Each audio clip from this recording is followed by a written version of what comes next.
Okay, so good morning everybody. Welcome to the David B. O'Malley College of Business. Today it gives me great pleasure to welcome a team from TEXTRON eAviation. Specifically, we've got the President and CEO, Ms. Kriya Shortt, who will be leading the Fireside chat this morning. And without further ado, I will give her the floor so that she can introduce her colleagues as we proceed. Thanks so much. All right, thank you, I'm Kriya Shortt. This is my second year back on campus. I'm thrilled to be here, and we're mixing it up a little bit this year based upon your feedback and your peers' feedback, and working with the team and his professors to make sure that we have really enriched content for you. So this is a new Fireside chat. And I'm thrilled to have two of my teammates here with me this week on Embry-Riddle to really answer these questions around ethics in the workplace. And so I'm not going to introduce them. I'm going to ask them to introduce themselves, starting with you, Flectch. And also, please give them just a little bit of color of your background with TEXTRON and professionally. Sure, thanks. Is this working? Yeah. So I'm Flectch Thomson. I am the Vice President and General Counsel for the eAviation segment. I'm responsible for legal and compliance for the organization that Kriya runs. I started at TEXTRON, the parent company, back in 2012. In that time, I spent time living in Germany and as interim general counsel for a German company that we have in the automotive industry.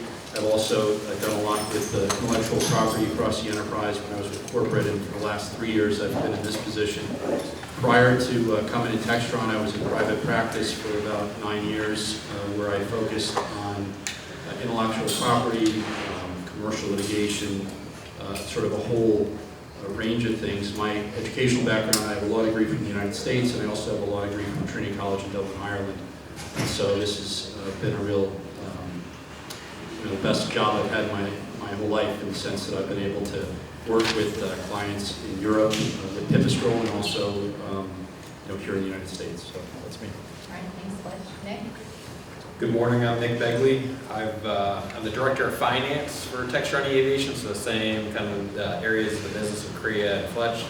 I began with Raytheon Aircraft just over 20 years ago.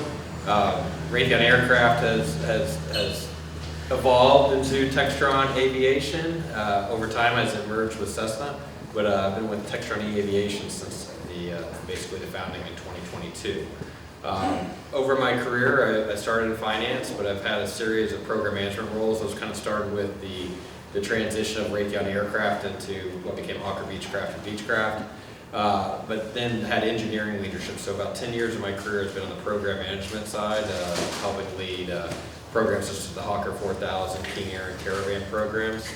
And so when this opportunity came available in 2022, it was a good combination of a startup, heavily investment in R&D, as well as the need for finance leadership. So I kind of got to do two things I love instead of just one, so it's been a really fun ride over the last 10 years.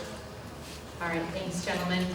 So those of you who have had the opportunity to hear me speak last year will maybe recall that I said almost everything is recoverable in your career unless it's illegal, immoral, or unethical, right? And so we're here today to really delve into the topic of ethics, and so helping to foundationally on hopefully what you've already been instilled in your morals and values from childhood growing up, in terms of kind of taking that bent into the professional setting and understanding how corporations think about it, how you should be thinking about it, and even as somebody who's looking to go to work for an employer, what that impact could have on you long term. So we're going to delve into some questions, and then we're going to leave time. We really hope that if we don't have the questions that you have, that you will be bold and ask those of us as well. So let's just start off with you, Flectch. How does being part of TEXTRON impact the eAviation segment when it comes to ethics and compliance practices? Sure, thank you.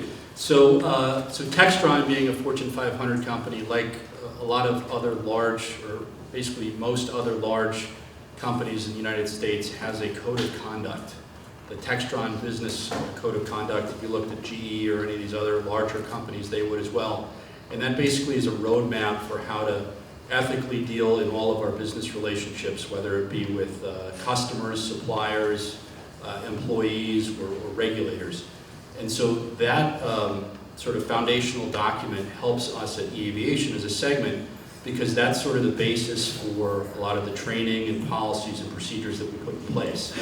Now, we have a very robust program of ethics, which starts at the top with sort of modeling by leadership. Anytime we have meetings, all hands meetings where everyone in the company gets together, there's always an ethics message involved, and that's part of the sort of the TEXTRON ethos of going tone from the top.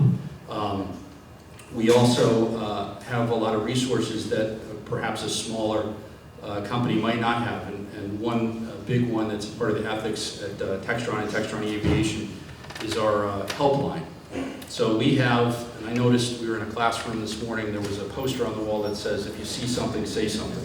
So we have that concept flows throughout our businesses. At every business, we have posters on the wall that have information about how, if you see something, whether it be some EH&S issue, there's some dangerous condition in your workplace, or you find out or you think that something is going on that's unethical, there's a way that you can report it. So there'll be a poster on the wall that says, here are ways you can contact. There's a helpline which you can call anonymously. These posters are in your native language in whatever jurisdiction you're in. So in Italy, we have Italian posters on the walls. In Slovenian, we have Slovenian posters on the walls. In Wichita, we have Kansas language posters on the walls. And whoever calls gets to speak to somebody in their own native language. There are other ways that people can report up as well.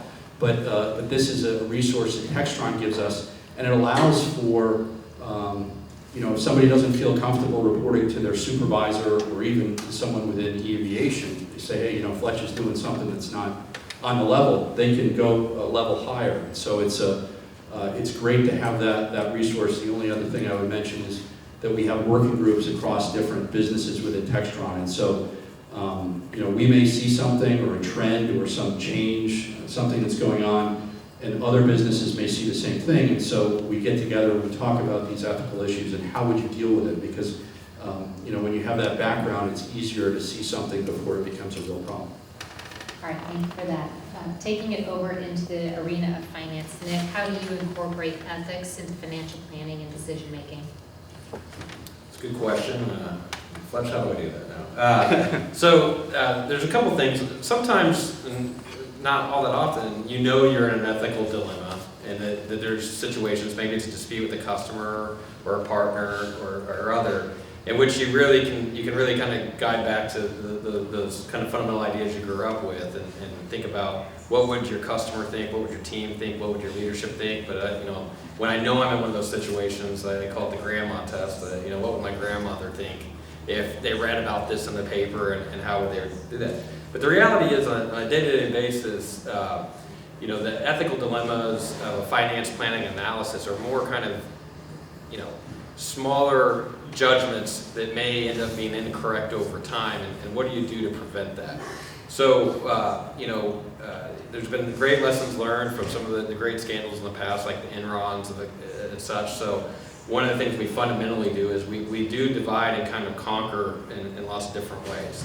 So for instance, all the CFOs across TEXTRON report to a controller. So while on an org chart, I would the outside world looking in, I would be a direct report to Kriya. The reality is I direct report to a controller whose focus is making sure that our accounting is accurate, first and foremost, that we are providing great financial judgments, and that those things aren't clouded by one bias or another. And we do the best we can.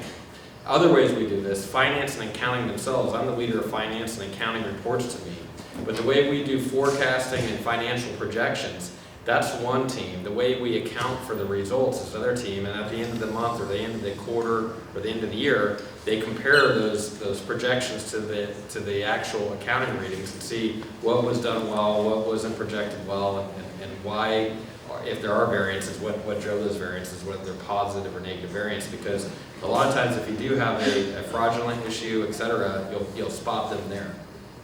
Beyond that, when it comes to valuing a business case, it could be for a new product development or an acquisition of a new company, or how to price things. There's lots of different areas you can lean on as a finance planning analysis. You want to find stakeholders who are trusted experts in that expertise or that area. So you could get a sales projection from somebody who's just really gung-ho and really excited, but if they really don't understand the market, it's likely to not be all that informative. So choosing good stakeholders and good information is step one. And then when you start to build models and projections, being able to bounce those off the stakeholders that are the most likely impacted to it, make sure they can clearly understand your assumptions, the results and the impacts, and some of the key variables that really move the needle. So we'll do a lot of testing. Does this matter? How much does it matter? If a small change, does it result in a big impact? You're looking for those types of things on a daily basis when you're projecting. And ultimately, quarterly, specifically and annually, we are looking at all of our assets to see if the valuations are correct. So we may have spent a lot of money in inventory for a product line, but if the market has shifted and maybe we won't be able to move all that inventory, does it have the value we think it does?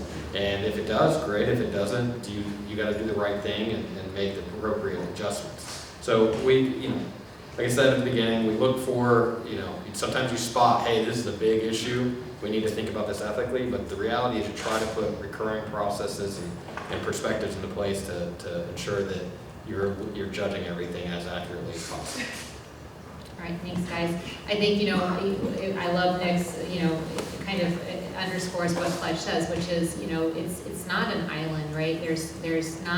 There's more so a culture within TEXTRON to raise your hand and ask for help if you don't know the answer, because there's definitely a process and structure out there, and then there's the human side. So kind of shifting to that human side, Flectch, what are the specific initiatives or programs that we have implemented at TEXTRON eAviation to help promote ethics and integrity, and give us an example or two of how we've received feedback from our team in terms of whether that's been well received or if we've ever needed to check and adjust on the fly because the message hasn't necessarily had the right impact that we desire. Sure. So as a baseline, we, as part of TEXTRON, there's this CRC modules. It's basically these videos that people watch and they go through different ethical scenarios, and you answer them. And it's something that everybody at all the business units have to do, but we kind of try to go further, right? We do a lot of live training where I'll go to one of our business units, and I've trained hundreds of people live each year, try to, kind of get, in case people have questions. Kriya, we will do these all hands meetings, which are not always done at all business units, where there's always a compliance message at the beginning, and then we have newsletters where there'll be value shout-outs, right? Where we pick people within our business unit who are doing good things, and we say, this is an example. We hold them up as an example of good things so that people understand that we're not just saying, okay, we have to get this training done. We're actually living it, and there's sort of a tone from the top of these are the things that we need to do, and a lot of the things, particularly in the aviation industry, and when you look at geopolitical issues, when you're trying to ship aircraft from Europe to the United States, etc., they get to see us under a lot of stress. And the fact that we kind of model ethical behavior, even in the most challenging of times, I think is a positive. We get feedback in the form of things like survey results. So we'll do surveys periodically, and that's helpful because we know that there's positive feedback after every all hands meeting. An all hands meeting is where everybody in a location will get together, we'll have pizza or something, and give report outs about how the company's doing, because transparency is very important. There'll be a survey that I think gets sent out at the end. Hey, what are your thoughts on this? And so we'll get sort of real-time feedback. I think it's important in any company that if you have, whether it's ethics or anything about it, that you not only have at the top, you have sort of a tone set by leadership, but down to the last person, there has to be a way to make sure that there's a loop, that it's actually getting, that information is actually getting to someone. And a quick example of that, right? So this business helpline, we've had instances where people will report something to the helpline, and they won't give a full report. If they give a full report, they can remain anonymous, but we'll follow up with them and tell them that something's happened. We received a report recently, And I'll say, you know, it's sort of counterintuitive. You would think at first glance, hey, you know, we have this report helpline and I hope nobody ever calls it. Well, that's not really the way you need to think about it. You need to think about it as you hope people will call it, because if they're not calling it, then maybe they're not buying into the whole ethical issue. Any organization has room to grow and to continuously improve. So anyway, somebody made a report about something. They sort of, the line got disconnected. They decided halfway through they weren't going to do it. Our response to that wasn't, well, we don't have enough information to do something about it. I wrote an article in our newsletter about this particular issue that they had raised, and it got sent out to everybody in the company. So hopefully whoever that was, if it was really something that they were thinking about reporting, know that we heard them and that we're trying to do sort of remedial education, things to correct the problem which may or may not exist, because it's just good to do sort of that reinforcement. I think it's great. And a couple things to follow up on, just to kind of like put a bow on this piece of the conversation is, Flectch talked about the helpline, about the calls that come in through there. And metrics matter, right? It's important to follow up on things, both for the people who are reporting so that they have closure, but also to be held accountable. It's not just at the eAviation segment level that we're held accountable. So each quarter, we meet as a leadership team, and as officers of the company, we have an obligation to understand where we sit in these matters, right? And so we're looking each quarter to understand, how many helpline calls did we receive and what actions were taken. You're never disclosing the anonymity of the person involved, right? But you have to understand the thematics of it behind there. Secondly, we talk in that space about anything from an accounting perspective. Each of us have an obligation to sign off each quarter on a set of known or unknown risks, right? And so if you know something that is maybe not known broadly across the organization, as a senior leader, you're also encouraged to disclose that, because disclosing it is not a problem. It's not disclosing it that would become the problem. So at the segment level, we hold these quarterly meetings. We hold them at the corporate level quarterly as well. So we're speaking about any sort of helpline matters as an executive leadership team, and ultimately, we all report out to the board of directors. So the board of directors has certain audit committees that it holds TEXTRON independently accountable to as well. So that chain of both command as well as ensuring that there is almost kind of duplicate opportunities for oversight where you're not directly in the chain of command is really important. And as you think about the companies that you might want to go to work for, I think those are good things to look at. And ultimately, they really boil down to culture, right? And so maybe both from you, Nick, and from Flectch, how do you think about, kind of how you can foster a culture in your organization more broadly across the whole of the company, where employees feel empowered to speak up and raise concerns? We talked about the hotline and whatnot, but also what rights are afforded, and this kind of pulls in a question that the dean had. From an employee perspective, if you elect to make a helpline call or you elect to disclose something to your leader, around ethics, around safety, et cetera, what rights are provided to you? So maybe we can just expand that a bit. Sure. So one point I want to make, I think it flows into this, but annually every employee within eAviation has to sign something called a TEXTRON annual compliance certification. We just call it TAC, so I don't know. But essentially it's got two items to it. Are you familiar with the business conduct guidelines? And then the second question is, and it's a yes or no question, are you aware of any violations or anything that needs to be reported? And the responses that every employee within the whole TEXTRON enterprise give to those two questions get reported all the way up to the board of directors of TEXTRON. So we had a situation this past year where two people in Slovenia answered one of those questions in a manner that was not, as either they weren't familiar with the business conduct guidelines or they knew about something. So I flew to Slovenia specifically to meet with those two people individually and kind of go through it and to hear anything they had to say. And they ultimately, it was determined that they didn't understand the translation was poorly done. So it was one of these these horrible questions you get on an exam where it's multiple choice and there's no right answer. But the fact that we were willing, because somebody checked this box just to go meet with them individually, I think spoke to us trying to foster a culture where we hear people speaking. The other two things, and I think I mentioned before, is sort of leadership modeling and tone from the top.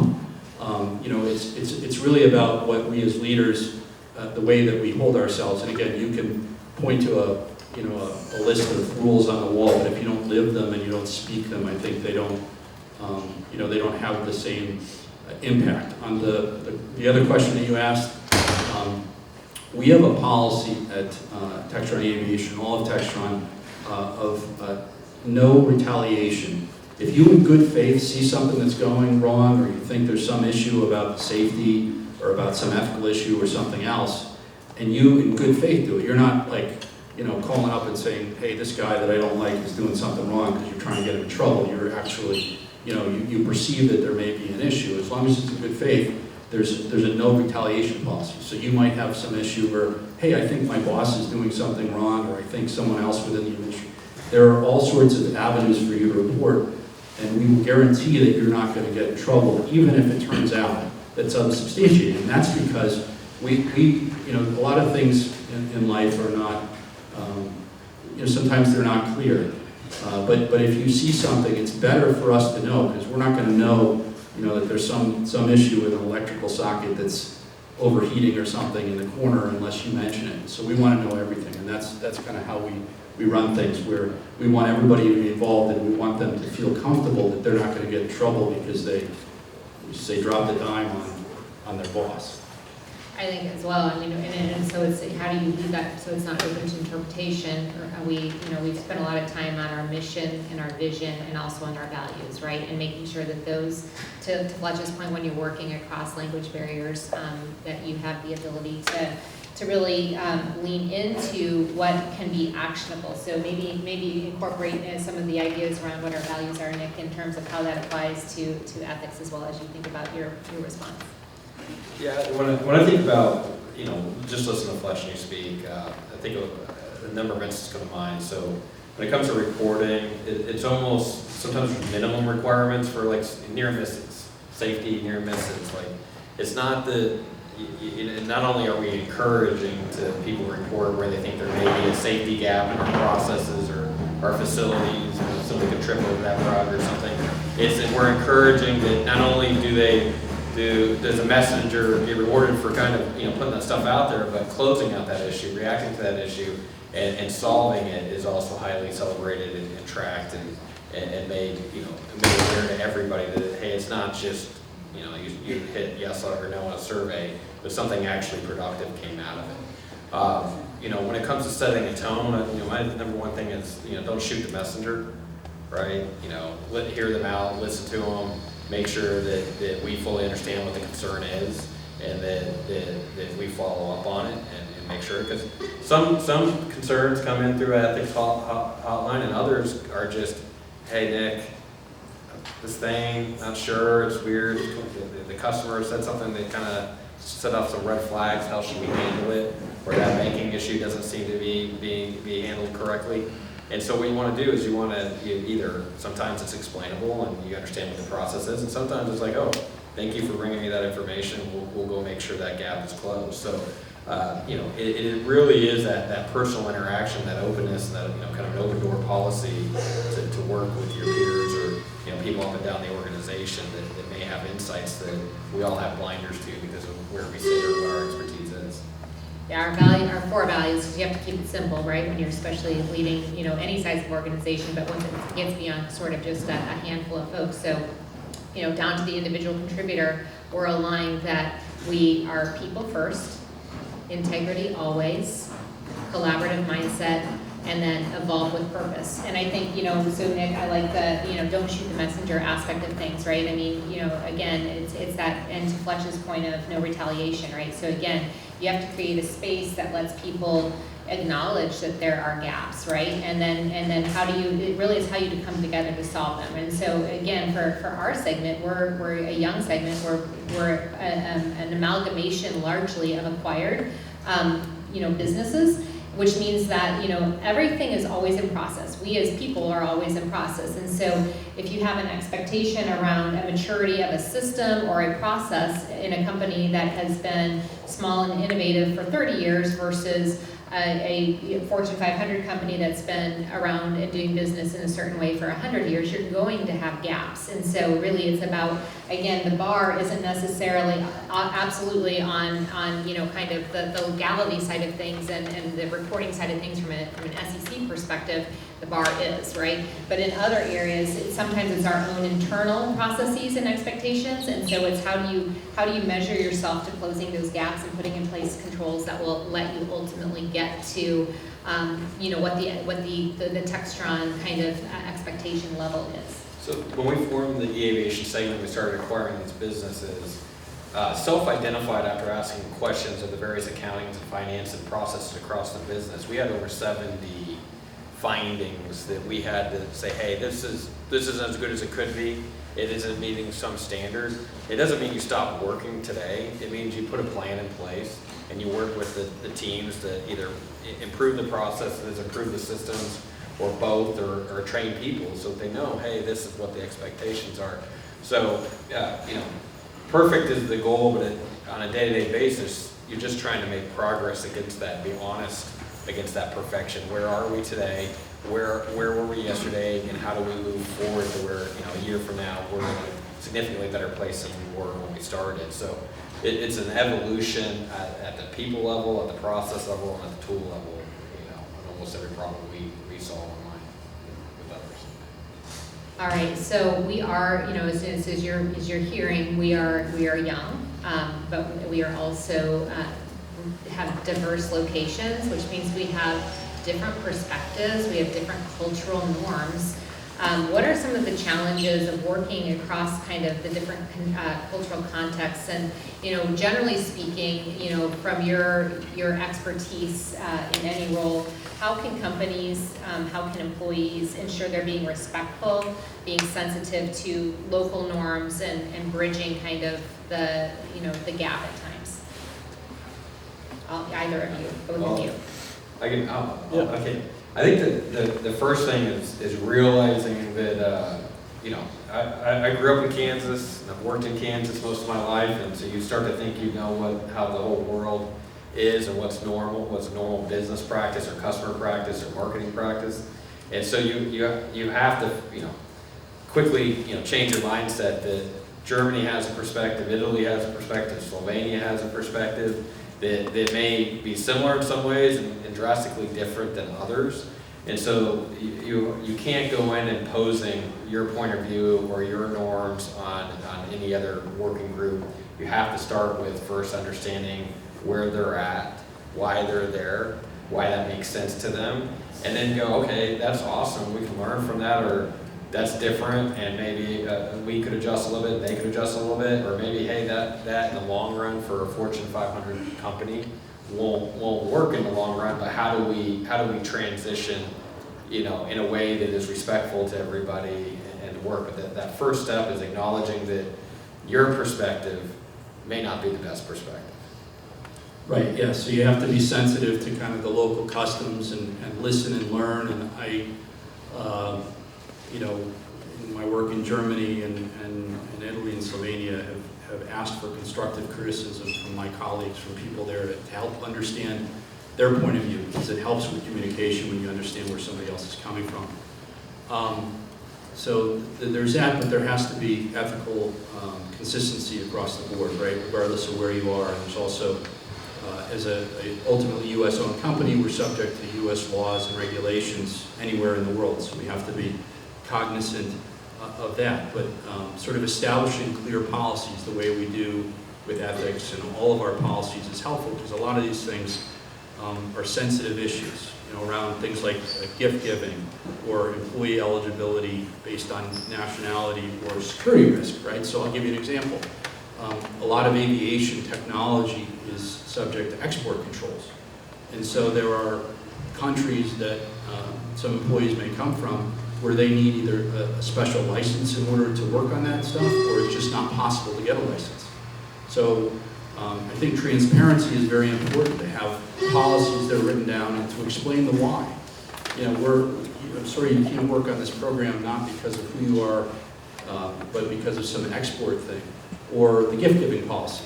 We have a gift-giving policy around the world. In different cultures, gift-giving is viewed differently. In Germany, there really isn't a lot of business-to-business gift-giving. In Slovenia, I mean, it's crazy. Like, they get, baskets of sausage and liquor and stuff at Christmas. So how do you enforce sort of the ethics policies around making sure that things are not given with an intent to kind of bribe or to grease the skids for business, but also not embarrassing the folks that are giving these traditional gifts. And so we have ways of dealing with that, which sort of adapt to the local customs.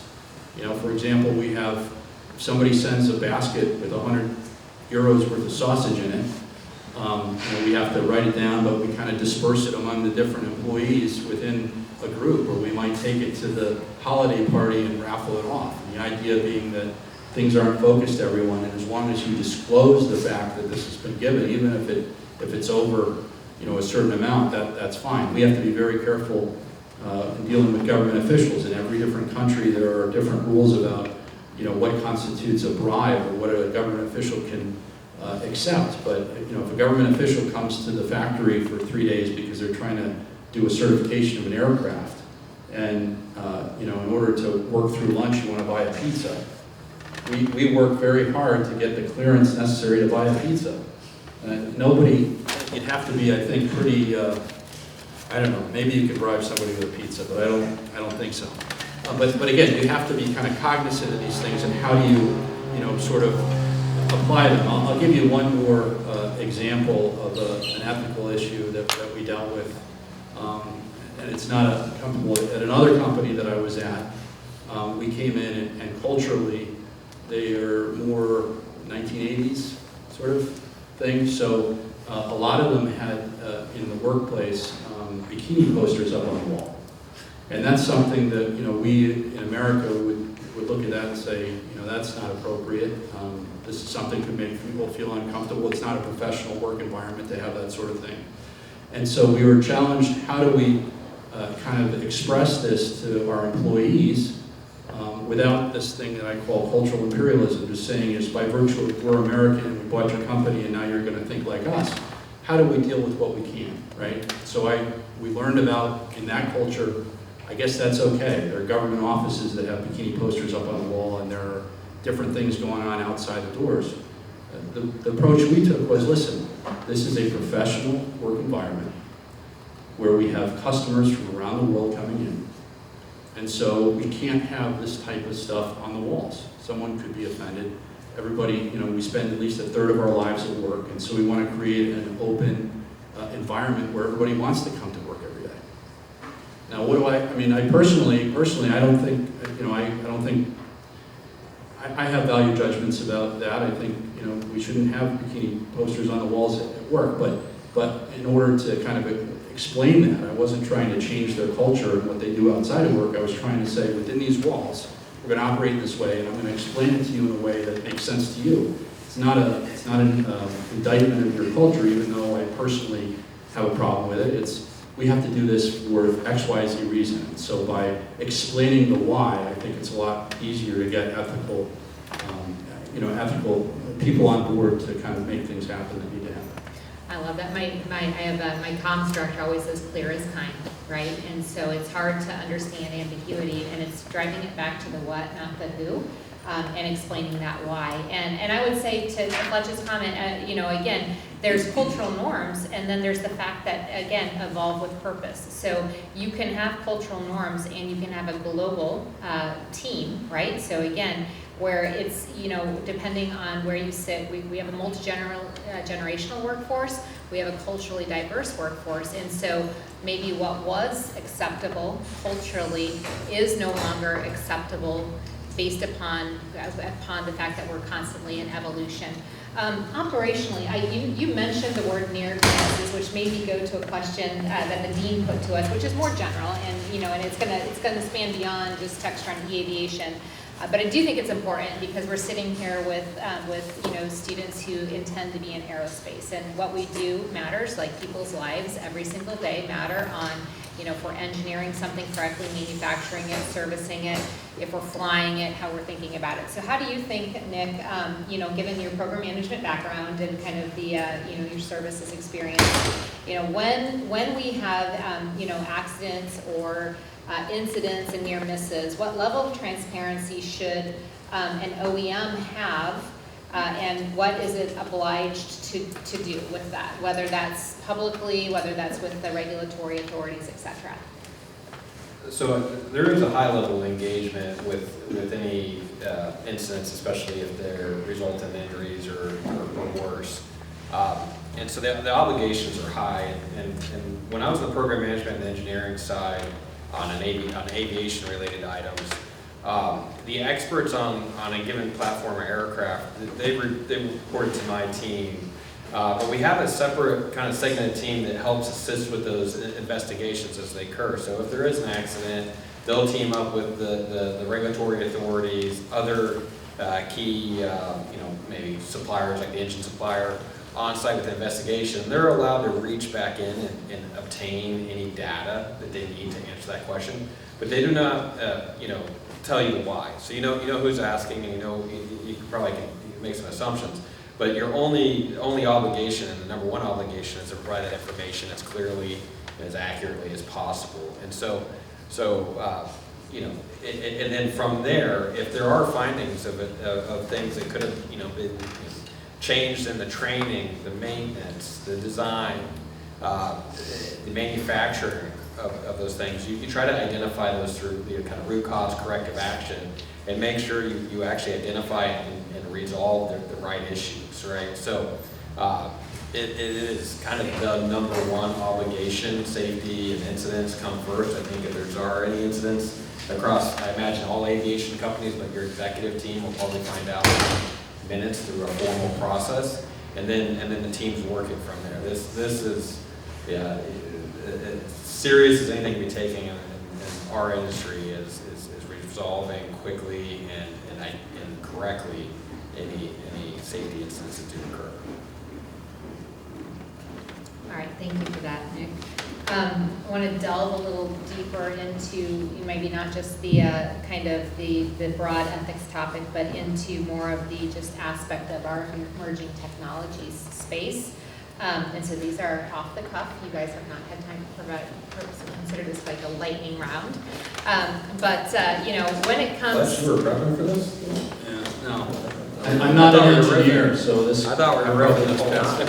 you're going to be fine. You're going to be fine, right? And we talk a lot about kind of this emerging technology space, but it's still, again, if you're not in it, you may not be familiar or aware, particularly around electric aircraft, et cetera. So how do you think about the role that we, as TEXTRON, who are industry leaders, and then more specifically within eAviation, how do you think about the things that we're doing to help build confidence with potential users, and ensuring that whoever those users are going to be feel ethically as well as physically safe in our technology?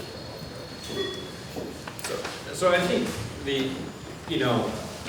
when it comes to evolution and innovation, a lot of times upstarts have an advantage, right? Their team is truly clearly focused on a mission, whether it was like a Tesla, when they went into EVs, like everybody's career, everybody's job, everybody's paycheck, depended upon them getting that right. So that focus is incredibly powerful for a startup. And so, we play a role as an adult in the room with lots of experience. We understand. We've had products that have been huge successes. We have products that have not been successes. So you learn, as a company, to understand what those differentiators are, what makes something commercially viable for your end customers. Most of our customers are probably not using these vehicles as just personal, toys. They operate businesses with them. They operate search and rescue and all kinds of things. They have to be able to do it economically. So, and it has to work, and it has to be able to be maintained, and it has to be something that they can count on, and that their employees and their customers can count on. So when you think about TEXTRON eAviation or TEXTRON bringing our history and experience to segments such as electric vertical takeoff and lift, fly-by-wire, autonomous control, it is with this perspective of, okay, yes, it may work, but can you certify it? Yes, you may be able to certify it, but can a customer afford it? Yes, a customer can afford it, but can they maintain it and can they use it efficiently? Those perspectives are kind of where we tend to focus on. And then with the regulatory approach, we do see the big exciting things that are beyond the future that could change with aviation innovation. But we also understand the regulators' perspective on this, which is making sure in the USA that we have the safest environment for aviation that there is, or not. It's very safe to go from here to Wichita tomorrow. I'm not worried at all about that taking a commercial flight. So how do we participate in their perspective of making sure that innovation doesn't have a negative impact on that safety outcome? And I don't know. I'm going to go a level deeper with Flectch. But also more specific. Yeah. And this is our last prepared question, so then be thinking about what questions you have for our final minutes together. Batteries and advanced materials, and really any aerospace supply chain involves complexity. How does TEXTRON ensure ethical sourcing and labor practices when it considers its supply chain? Yeah, so we, as we're subject to U.S. laws and regulations as far as supply chain goes, and particularly in Europe, we've got the European regulations. There are several things that we are subject to and that we do just as good corporate citizens. I mean, one of the things that comes to mind is some of the regulations around the use of slave labor. The Uyghurs are a minority group in China that has historically been used as slave labor, and so there are requirements if you're a U.S. company that you're not allowed to source from suppliers that use that labor. And so we have worked with companies that try to trace back all the way through our supply chain to find out, for example, that no slave labor is used in the raw materials we get. Likewise, we have to make sure that we're not buying steel or raw materials from Russia or parts from North Korea. So we have to know a lot about all of the parts that go into our products, and it becomes more and more difficult as you get farther down the supply chain to, hey, whoever's digging the thing out of the ground. But luckily, I think that's an example where regulation is helpful, because as regulations drive the way that businesses operate, if everybody has to kind of comply with the same regulations, then resources are put in place that help to kind of establish that, the background of the supply chain. So we have a lot of these processes. There are more regulations coming together in the future, and we have sort of working groups within TEXTRON which are looking at, okay, well, what is the next thing that we're going to have to comply with, whether it be some sort of recycling obligations in Europe with regard to reusable batteries. So, what are we going to do with these batteries when they come offline, right? So they're coming back and they're putting things in place, but it's just a matter of being aware of the regulatory sort of landscape in the jurisdictions in which we're making products and we're selling products, and then proactively trying to put those things in place that are necessary to make sure that supply chain complies with those requirements. All right, thank you guys for both of those audibles. And Fletch's comment around kind of sanctions was real. So not at TEXTRON eAviation, but in my prior role at TEXTRON Aviation, when the Russia-Ukraine conflict started, that was a real disruption to the supply chain, because, for instance, titanium would come out of Russia, and so some of our suppliers had to pivot quickly, and that's something that's difficult in a supply chain that has significant rigor around safety, traceability, certification, etc. To be able to not miss a step, primarily for our customers in the field, but also for companies who are held accountable to kind of their forecasting and from a publicly traded perspective. So With that, I think we have a few minutes Yes. that we'll Yes. open to you for any questions that we didn't think of that are in your minds. How you doing? My name is Giovanni, senior in the aviation business. One question I had related to safety. You guys had mentioned about corrective actions that you guys have and you take with your suppliers or with you guys as an OEM. What are some of those corrective actions that you do take, and how do you ensure that they stay in place and that you don't have a repeat of any issues or safety concerns that happen within your supply chain? So I'll just comment contractually, and then Nick may have some other thoughts, but in all of our supply contracts, we have language which allows for the ability to audit. And talks about what happens if things don't meet spec or something comes up. So we think ahead of time about those issues. But if there was a supplier that had some quality control issues, we wouldn't hesitate to send people into their company to make, to kind of do an analysis of what the reason behind this issue was and what the corrective action was. So we're not just taking somebody's word for it that it's getting fixed. We're actually going to go on boots on the ground, because if it's something that's going to go into one of our products, we have to 100% understand and be confident that that it's a safe part and that it meets the specifications that we've set forth. And it kind of depends on what the cause was, but the audit of the process will probably become the number one thing that will reinforce it over time. So sometimes you have a perfect good design, but maybe you build some stuff out of spec because maybe the humidity in that chamber wasn't the correct humidity. It was too humid or too low. It could be, we had the same employees building it the same way, and that was fine for a great time. Training wasn't good enough, and so when a new employee took over that role, something small, maybe insignificant, when they were looking at it, changed, but had a significant impact on how their aircraft. So the training, when you get that root cause corrective action, it'll be a thing, but there will be a list of contributing factors that will be identified as that thing, and then you'll look to identify solutions to each of those, those factors. And then you reinforce, part of the corrective action will have a reinforcement plan. So depending on how the severity of the issue, you might check it, this many months out, this many more, and continue doing it to make sure that, that you've got the fix fully identified, fully implemented, and it's getting out there. And then finally, if it has a field action, we do have a robust process for that. So there are what we call service bulletins and airworthiness directives. And so both would result in a formal fix. It could be here, change how you're using it, or change a part, or do an upgrade. But that information will go out to all aircraft owners that are impacted, and then we'll track who's complied with it, who hasn't complied with it, and do the necessary follow-ups to ensure that anything that may have been impacted, you'll hear recalls on cars, for instance. But in aviation, it'll be more than just a notification. It'll be a true follow-up to ensure that anything that may have gotten out to a customer is resolved. Do you have quality ratings or metrics for your suppliers to keep them? Yes, there's scorecards for all. Kriya probably has been involved in a lot more than scorecard keeping and how to address it, especially on the aftermarket side. Other questions? Hi, Tyler, senior in supply chain management.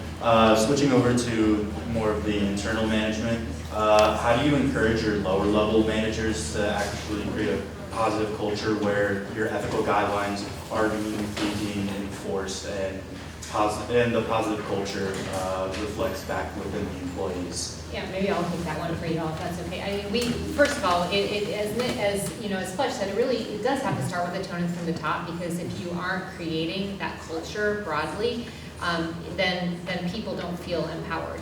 But then we also hold accountable. We do it in a number of manners, right? We have expectations of leadership. So again, we're in the process right now of developing leadership behaviors. So again, that becomes kind of a tacit agreement between your lowest level of team members all the way through leadership of what the expectations are, to then underpin kind of that tone from the top. And I think that culture is something that, it takes time to establish. it's really fast to erode. So more so than being prescriptive, because we have plenty of process around it, the way that we kind of spot check it is really through informal conversations. So we encourage and expect leaders throughout all levels to, one, hold roundtables or listening sessions with their employees to give them, a safe space and a venue to have conversations. But then we hold skip levels as well. And a skip level is kind of a trust but verify. So, I will go into a group of employees with no agenda, but I've built a relationship with them, and I'm just giving them the space to ask their questions. And, and at times, as that kind of rigor goes on, ask questions back of them to kind of, to trust and verify that what we expect, frontline leaders to be doing is actually happening. If there are gaps, or we're putting somebody in a frontline leadership role for the first time, it's setting those clear expectations. When there are gaps or they're uncomfortable, it's giving them the opportunity to learn, because everybody doesn't know everything. We're all works in process. So it's a formal, structured, and unstructured process. And you mentioned frontline leaders. Pretty much all TEXTRON frontline leaders are going to get, what we call frontline leadership training, so that some of those keys and those tools and those reach outs are embedded from the very beginning with those folks. And that's going to cost TEXTRON, but also been implemented in eAviation. I want to make sure we get your question. Hi, Vanessa in your aviation business administration. My question was, how do internships/job opportunities experience differentiate from your headquarters in Kansas throughout the United States and other countries, like ethnically and in relation to the compliance regulations? So kind of contextually, just to kind of set the stage, and I'll look for you guys to also lean in on your perspective. TEXTRON, as an enterprise, employed, more than 900 interns across its segments this past summer. We tried to act, while we're a global company, we try to act locally as well. And so the predominance of, of those internship roles tend to sit within the U.S., but obviously we serve a very diverse population, and so we've got culturally diverse interns, culturally diverse, workforces even within the U.S. And then within Europe, from a regulatory perspective of work contracts, etc., we still have internships going on, but they can look different as well, and they're typically serving those local populations. Yeah, I'd say Europe is more of a co-op situation, so somebody who's getting their master's degree or their bachelor's, and they're working with us instead of maybe some job in business or quite a career. So my accounting staff always has 3 or 4 kind of ongoing co-op students, so they drive it. That's a win-win for everybody. They're getting on the job kind of experience so that they can relate it back to the classes. But so therefore you kind of get that natural diversity. In Wichita, I usually kind of have a mix of both. Some classic summer internships versus, try to keep 1 or 2 co-ops at a time where they can work longer and get better work experience. It's interesting as well, because actually there's diversity in terms of how universities within Europe think about it. Some degrees will require students. So when Nick talks about a co-op, we're talking about somebody who's interning basically throughout the year. It could be for multiples of years, because that's part of the requirement to meet their degree eligibility, which is a little bit different than what we have here in the U.S. Yeah, I think it's kind of you get what we consider undergrad, and then as you're becoming a professional, you'll do a mix of both, almost kind of like an attorney, whatever. That's pretty common within the business degrees. Any more questions? Hey, my name's Connor. Technically a junior, business administration. I had a question about your guys' AI ethic code internally, and then for your recruiting purposes. Because I know that the ATS system is something I use to leverage a little bit of that AI technology. I'll be out over my skis when I need some. Either one of you want to take it, I have some thoughts, but.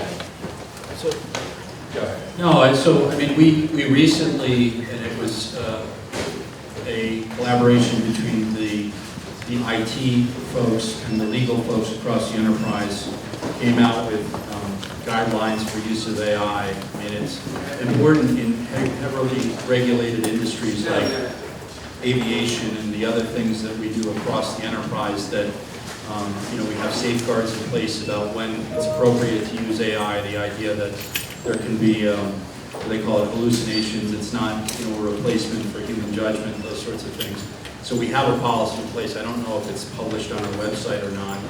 I don't know if you guys, from an operational standpoint, have thoughts. Well, I would add, not only from there's a security aspect of it, and there's absolutely an IT aspect of it. So TEXTRON, as Flectch has mentioned, as an enterprise, does have a council, has put in place guidelines, and we have a partnership with Microsoft, so we're able to use Copilot, and we are very clear in putting out to our employee base.